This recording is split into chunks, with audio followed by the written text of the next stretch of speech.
आणि मनसेचा हिंदी भाषेला विरोध आहे की मनसेची भूमिका ही निवडणुकीची सोय आहे? हा प्रश्न विचारण्याचं कारण आहे हिंदी भाषा सक्तीच्या निर्णयाचा घटनाक्रम आणि विरोधकांचे होणारे आरोप। हिंदी भाषा ही पहिलीपासून शिकवण्याचा निर्णय अचानकपणे घोषित झाला, पण त्यामागे महानगरपालिका निवडणुकांचं गणित आहे की काय हा शंका उपस्थित होतीये।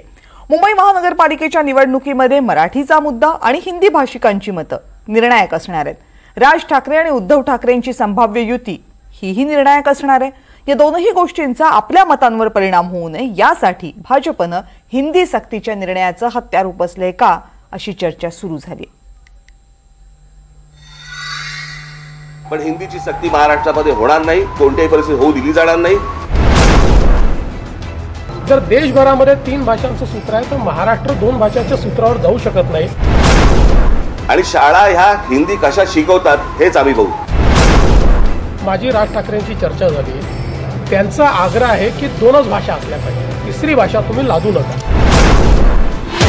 हिंदीच्या मुद्द्यावर खणखणीत मराठीमध्ये झालेला हा संवाद अनेकांना एखाद्या क्रिकेट सामन्यासारखा रोमांचक वाटला, पण विरोधकांना हा हिंदी प्रीमियर लीग मधला सामना फिक्स असल्याचं वाटतंय। पटत नसेल तर विरोधकांची मतं बघा। ज्या हिंदीसाठी आपला एवढा देवेंद्र फडणवीस यांचा आटापिटा सुरू आहे, त्या उत्तर प्रदेशमध्ये गेल्या 2 महिन्यामध्ये साधारण 5000 शाळा बंद पडल्यात, म्हणजे हिंदी भाषिक शाळा बंद पडल्या। हे उत्तर प्रदेशच्या वृत्तपत्रात पहिल्या पानावर छापून येत आहे। आधी त्याच्यावर काम केलं पाहिजे। नरेंद्र मोदींनी जी काही त्रिसूत्री वगैरे काढली आहे ना, अमित शहानी, शाळेमध्ये तुम्ही हिंदी शिकवायची गरज नाही, हे स्पष्ट आणि सक्ती करण्याची गरज। जे आम्ही सगळे महाराष्ट्रामध्ये राहतो, मुंबईमध्ये राहतो, सगळ्यांना मराठी आली पाहिजे। मराठी आमची अस्मिताचा विषय आहे। पण दुसरी भाषा जर तुम्हाला पाहिजे, इंग्रजी आहे, हिंदी आहे, ते पण तुम्ही बोलू शकतो। पण हे राज्य सरकार काय करत आहे? मॅच फिक्सिंग सारखा करत आहे।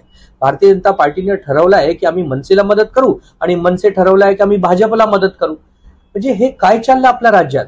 मनसे हे सगळं क्रेडिट घेतात भाजपामुळे आणि मनसेच्या म्हणणं आहे की आम्ही हिंदीच्या शक्ती हे करणार नाही। तर ठीक आहे ना, कोण करताय? केंद्र सरकारचं त्रिभाषा धोरण राज्य सरकारनं लागू केलं, त्या आधारे तिसरी भाषा हिंदी अनिवार्य करण्यात आली। मग राज्यभरातून या धोरणावर टीका होऊ लागली।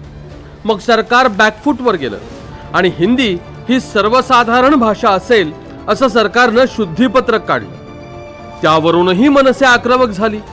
अनिवार्य शब्द काढून सरकारनं हिंदीचीच सक्ती केल्याचा आरोप केला आणि मग सरकार आणखी एक पाऊल मागे गेलं। काल मुख्यमंत्र्यांच्या निवासस्थानी झालेल्या बैठकीत भाषा तज्ञ, पालक आणि मराठीच्या जाणकारांशी बोलूनच निर्णय घेण्याचं ठरलंय म्हणे। त्या सगळ्यांचं मत जाणून घेतलं जाईल, त्यांचंही काय प्रेझेंटेशन असेल तर ते करतील आणि मग त्याच्यावर मुख्यमंत्री उपमुख्यमंत्री मिळून निर्णय घेतील। म्हणजे जे मी समजतो ते ह्याप्रमाणे होईल। मला असं वाटतं त्याप्रमाणे ते भेट घेतील आणि साहित्यिकांची भेट घेतील, तज्ज्ञांची, शिक्षण तज्ज्ञ आहेत। आज आपल्याकडे रमेश पानसेंसारखे मोठे शिक्षण तज्ज्ञ आहेत, त्यांनी हेच म्हटलेलं आहे की 2 भाषा इनफ आहेत, तिसऱ्या भाषेची गरज नाही आहे। मला असं वाटतं त्या लोकांचंही मत ग्राह्य धरून त्याच्यावर योग्य तो निर्णय घेतील मुख्यमंत्री, अशी आम्हाला आशा आहे। पण गंमत बघा, केंद्र सरकारचं त्रिभाषा धोरण पहिल्यांदा लागू झालं 16 एप्रिल रोजी। त्यानंतर राज ठाकरे आणि देवेंद्र फडणवीस भेटले 12 जून रोजी आणि मग राज्य सरकारनं शुद्धीपत्रक काढलं 20 जून रोजी आणि मग सरकारनं त्रिभाषा धोरणावर बैठक घेतली 23 जून रोजी। याचाच अर्थ 12 दिवसांपूर्वी राज ठाकरे आणि देवेंद्र फडणवीस यांच्या ताज लँड्स एंड मध्ये झालेल्या बैठकीतच त्रिभाषा धोरणावरच्या अंमलबजावणीचा आणि त्यानंतर झालेल्या विरोधाचा प्लॉट तयार झाला होता का? पण हा सगळा उपद्व्याप करण्याची गरज काय? महापालिका निवडणुका तोंडावर आहेत। राज ठाकरेंची एक गठ्ठा मराठी मत आहेत। हिंदी सक्ती केली तर मनसे आक्रमक होईल, त्यामुळे मराठी मतांचं ध्रुवीकरण होईल। हिंदी भाषिक मतं भाजपच्या बाजूने जातील।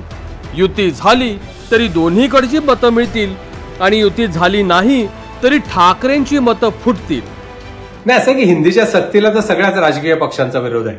म्हणजे अनेक साहित्यिक याच्यासाठी विरोध करतायत, समाजातले अनेक मान्यवर त्यासाठी पुढे आलेले आहेत.